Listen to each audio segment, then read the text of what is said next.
The snow fell in thick, endless waves outside the small cabin where I found myself trapped with my boss, his dark eyes flickering with something unreadable as the fire crackled in the hearth, the warmth of the flames casting golden shadows across. His chiseled features, his suit slightly rumpled from the long drive before the storm hit, leaving us stranded with no way to reach civilization until the roads cleared.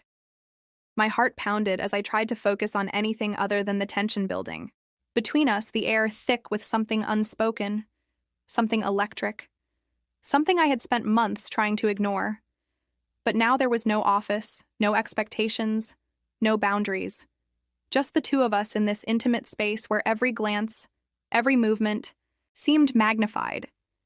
His voice was low and smooth, as he suggested we make the best of the situation, his fingers brushing mine as he handed me a mug of steaming cocoa, the touch sending a jolt through me, my skin humming with awareness.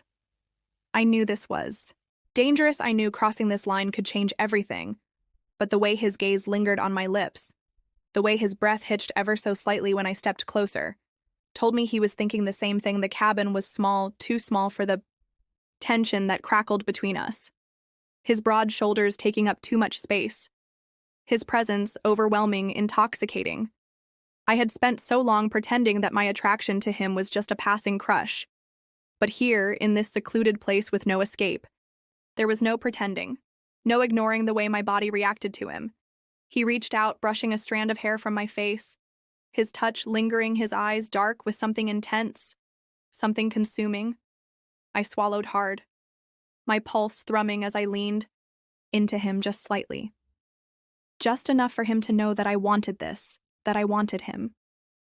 The air around us seemed to tighten as he cupped my face, his fingers warm against my chilled skin, his breath mingling with mine as he whispered my name. His voice rough with desire, my lips parted on a sigh, anticipation curling in my belly as he leaned in, his lips ghosting over mine, teasing just enough to make me ache, just enough to drive me mad. And then finally, he kissed me, a deep, searing kiss that sent heat flooding through my veins. His hands sliding down my arms, pulling me closer until there was no space left between us. My body pressed against his, feeling every solid inch of him, as the fire roared beside us, the heat between us burning even hotter than the flames outside. The storm raged, the wind howling through the trees. But in this moment in his arms, I was lost in the taste of him, the feel of him, the undeniable hunger that had been simmering between us for far too long. His hands moved slowly, deliberately tracing over my curves as he deepened the kiss, his tongue tangling with mine in a way that left me breathless, dizzy. My fingers fisted in his shirt, pulling him closer, needing more, needing everything. His name escaped my lips, a whisper, a plea, and he answered with a groan, lifting me effortlessly as he carried me to the couch, the cushions sinking beneath us as he settled between my legs, his weight pressing me down in the most delicious way, his lips trailing fire down my neck, his hands exploring, mapping, memorizing every inch of me.